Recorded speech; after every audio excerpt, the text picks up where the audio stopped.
Hey guys, what's up? This is Dilio, and I wanted to take a moment to do sort of a channel update or a YouTuber update, and just sort of kind of chime in on where I'm at and how the channel is doing and things like that and the situation. So I wanted to take a moment to kind of jump off the radar a little bit and do a little bit of different content than what I've been doing.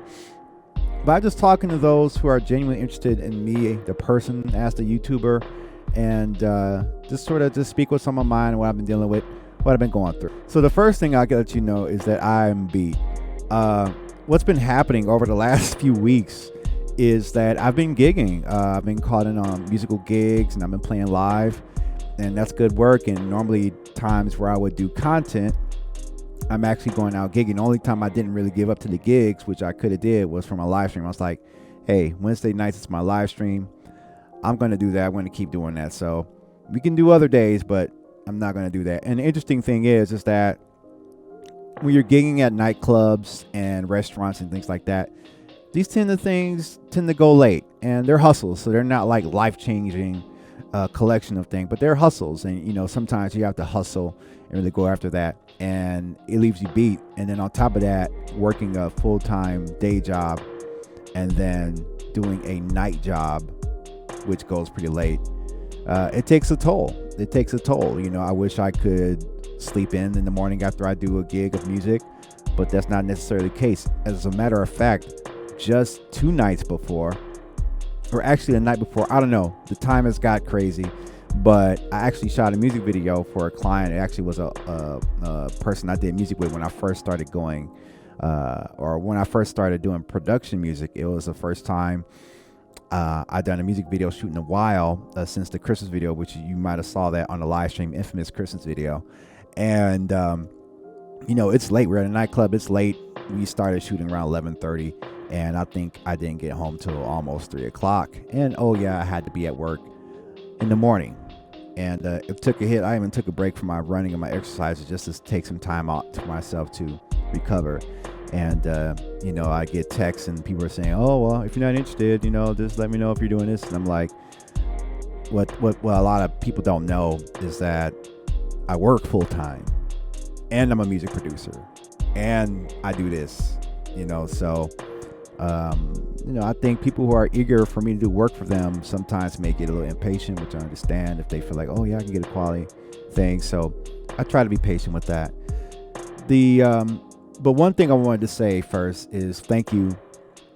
Thank you for helping me live a piece of the dream. I may not be living the absolute dream of being a full-time creator off of this YouTube thing or off my music, but at least I get a little piece of the dream. And what do I mean by that piece of the dream? When people buy beats, when people hire me to gig, when people hire me to do music video shoots for them, or when viewers donate on the live streams, or just send me random cash apps, or consultation from me, all that just allows me to live just a little bit of piece of the dream. And instead of trying to compare myself to others, which I'm going to talk about later on in the video, I think it's very important to count that blessing and to focus on that, because it's very easy to get discouraged that even though all the stuff you're doing still doesn't add up to the consistent income that you make from a day job. And it's very easy to kind of get caught up in that, and also into the comparison, which I'm going to talk about later on. But I've definitely been doing a lot more side projects, and what I want to start to do, I've been trying to do this. And see, even me, the YouTuber that you're watching now, the producer, even me still deals with psychological things like, this vlog's not going to be interesting.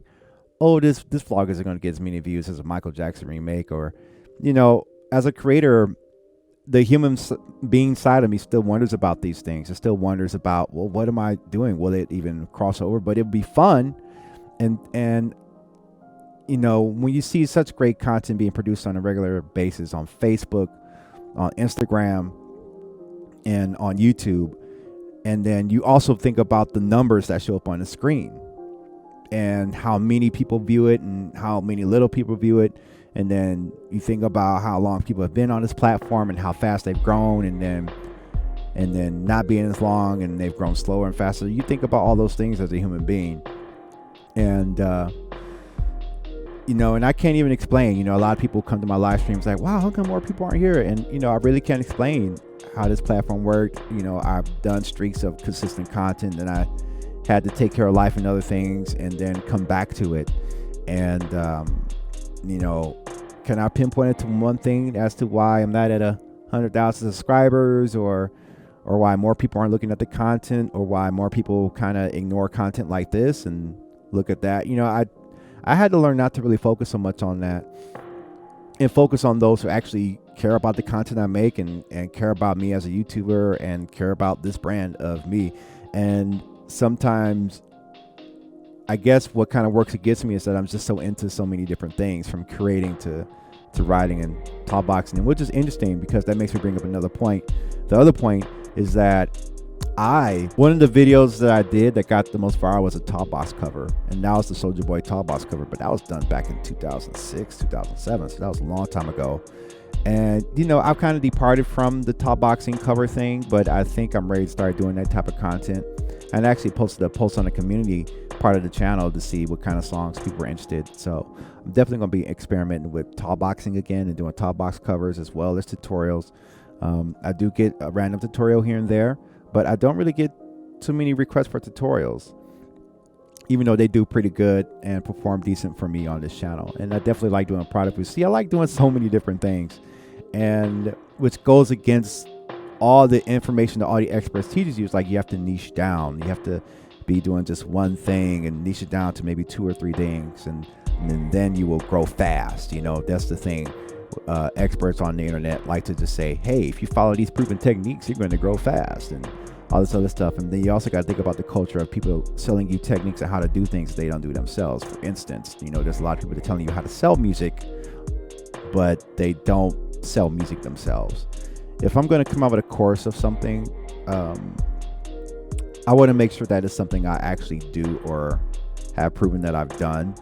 And meaning that if I'm going to come out with a course on how to sell music online, I think that I should be actually an artist myself, going through the pains of actually being an artist myself, performing the music and selling online.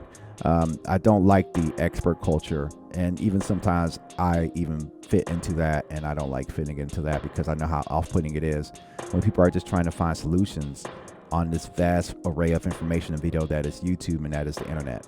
Another thing I've done is I actually deleted Instagram off of my phone because I think that for me, sometimes it's very easy to get into this comparison mode where you compare yourself.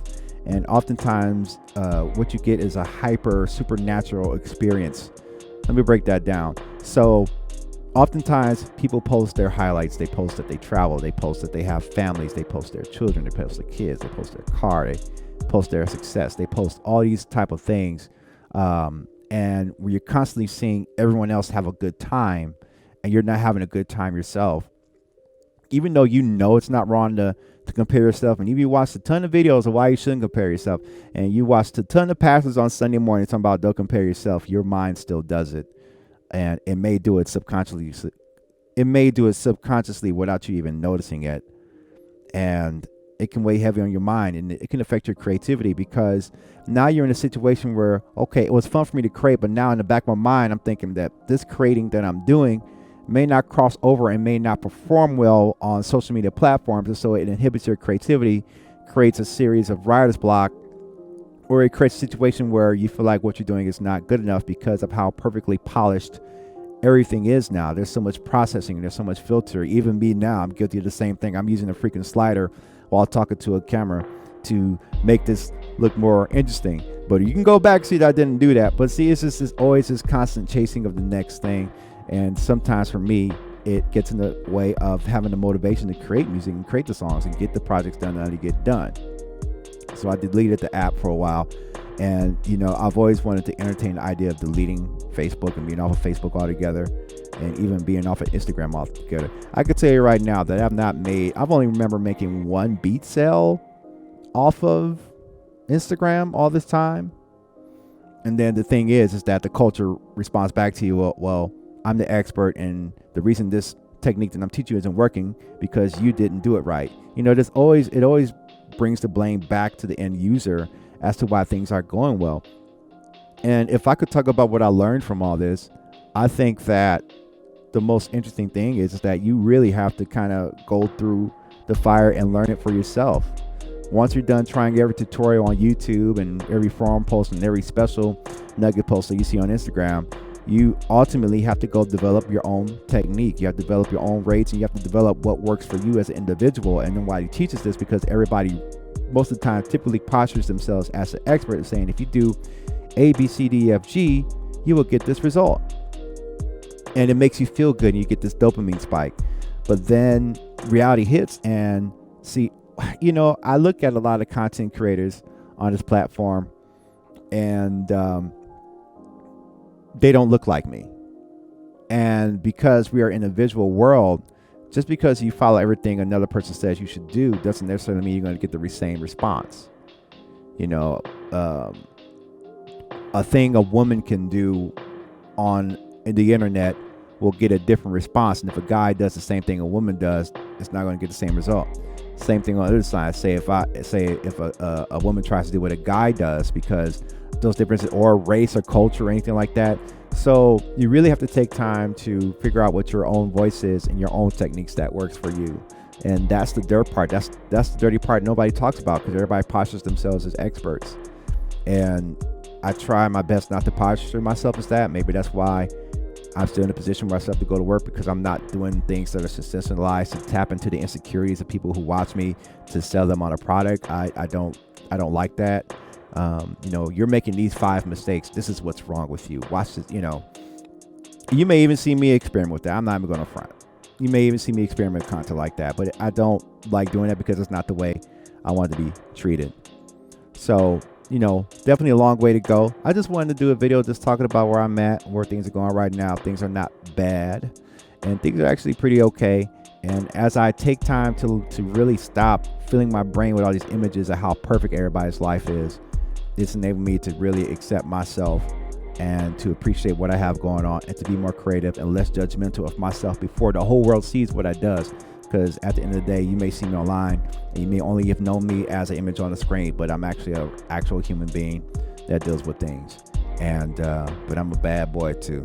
I'm always going to remember that. And then sometimes, to realize how great you are and how good you are at something, you got to stop looking at everybody else. You got to stop that scrolling. And it'll help you.